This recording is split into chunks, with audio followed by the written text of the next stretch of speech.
Bonjour, c'est un plaisir de pouvoir m'adresser à vous.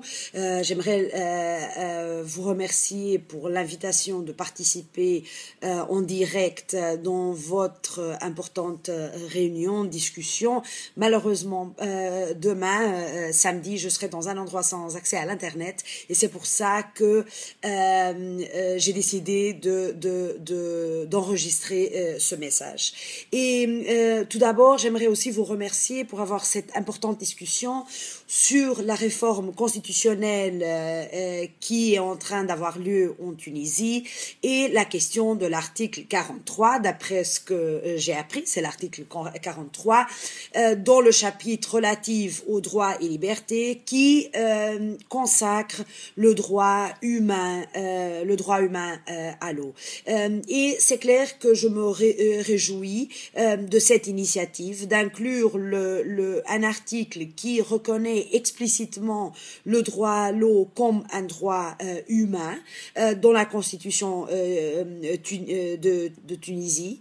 Je vous encourage à lutter pas seulement pour que cet article reste dans la constitution, mais qu'il soit également amélioré. Qu'est-ce que je veux dire avec ça, avec améliorer?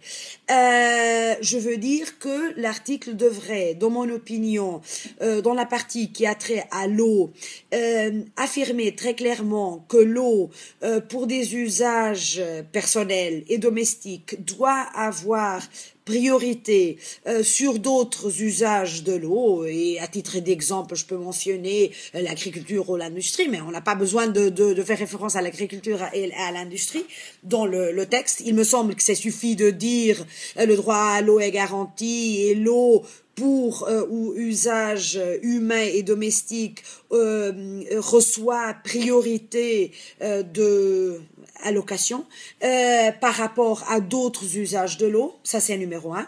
Numéro 2, il y a le parent pauvre du droit à l'eau qui, malheureusement, a été oublié dans cette proposition d'article. Et le parent pauvre est, comme toujours, l'assainissement. Et comme vous le savez, sans assainissement, nous n'arrivons pas à garantir, sans la réalisation du droit à l'assainissement, nous n'arrivons pas à garantir la réalisation du droit à l'eau. Alors c'est un peu une fiction d'avoir un article qui consacre le droit à l'eau sans consacrer également le droit à l'assainissement. Pourquoi? Parce que le droit humain à l'assainissement ne se préoccupe pas seulement de garantir l'accès à des latrines, à des toilettes, à tout le monde, chez soi, à la maison, mais aussi dans les endroits publics, dans toutes les sphères de nos vies, à l'école, au travail, etc. Mais aussi, et il me semble un facteur fondamental, le droit à l'assainissement se préoccupe également de ce qui se passe avec les déchets humains. Ça veut dire, est-ce qu'ils sont recyclés? Est-ce qu'ils sont traités? Est-ce qu'ils sont simplement jetés, balancés dans les rivières, dans les océans? Et comme vous le savez, si les déchets humains ne sont pas traités, recyclés, etc., nous avons un sérieux problème de santé qui affecte, comme je vois fréquemment comme j'ai vu dans presque toutes mes missions sur le terrain en tant que rapporteur spécial des Nations Unies sur le droit humain à l'eau, ce que je vois, c'est que la qualité de l'eau pour la consommation humaine est fortement endommagée du fait qu'on n'a pas d'assainissement, de réalisation progressive du droit à l'assainissement. Alors, si vous voulez utiliser des bons arguments pour le gouvernement, il faut souligner le fait que nous n'arrivons pas à réaliser le droit à l'eau sans réaliser le droit à l'assainissement, numéro 1. Numéro 2, que l'investissement dans l'assainissement donne un retour économique significatif, 3 à 8 euros par chaque euro ou dollar investi dans l'assainissement nous donne un retour de 3, 8, 9, il y a quelques-uns qui parlent même de 30 euros par euro investi à cause des gains de productivité et des coûts, notamment en matière de santé et d'autres qui sont avertis, qui sont évités. Et l'autre argument, c'est que Et maintenant, j'ai oublié ce que j'allais dire.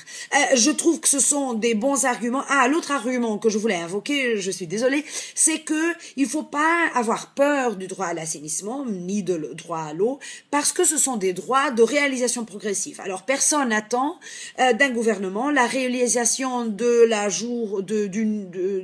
du jour à la nuit ou de la nuit au jour de ces droits d'une façon immédiate. Ce sont des droits de réalisation progressive et ce qu'il faut, c'est un engagement politique. Il faut que le gouvernement ait une vision pour ces secteurs.